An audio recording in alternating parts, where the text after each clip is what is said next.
వేగించిన పల్లీలండి, కొబ్బరి, కొత్తిమీర, పచ్చిమిర్చి, ఉప్పు, జీలకర్ర, ఆవాలు, శనగపప్పు, టమాటా.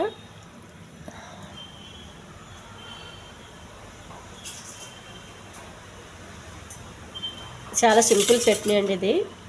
టమాటాని కొంచెం కొయ్యాలి, ఒకటి చాలు, చింతపండు వేయొద్దు.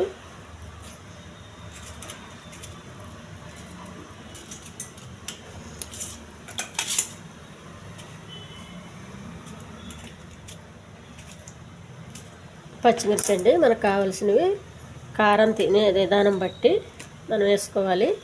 కొత్తిమీర. స్టవ్ వెలిగించి పెనం పెట్టుకోవాలండి. నూనె ఏమి వేయొద్దు. కొద్దిగా జీలకర్ర, కొన్ని ఆవాలు, శనగపప్పు,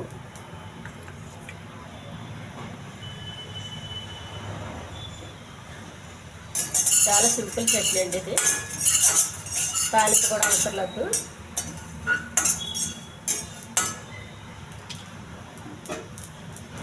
ఇవన్నీ వేసేయాలి.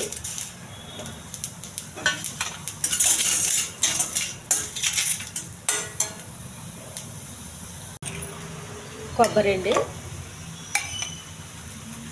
పల్లీలు, కొంచెం ఉప్పు మిక్సీ వేసుకోవాలి. వేసుకున్న మిక్సీ అండి. ఇవన్నీ ఒక ప్లేట్లో తీసుకోవాలి. ఇంకా చల్లారనివ్వాలండి.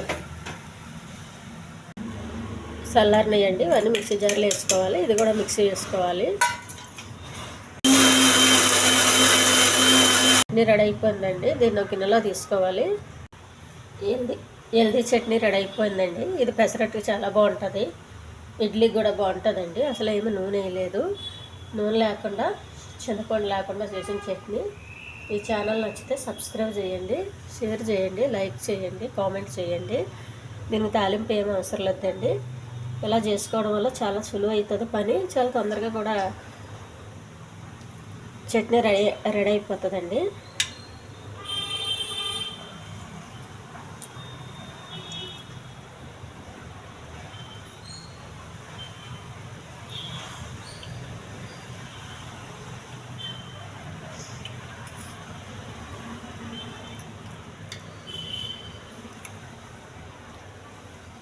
చాలా బాగుందండి. కొంచెం ఉప్పు తక్కువైంది, కొంచెం ఉప్పు వేసుకోవాలి.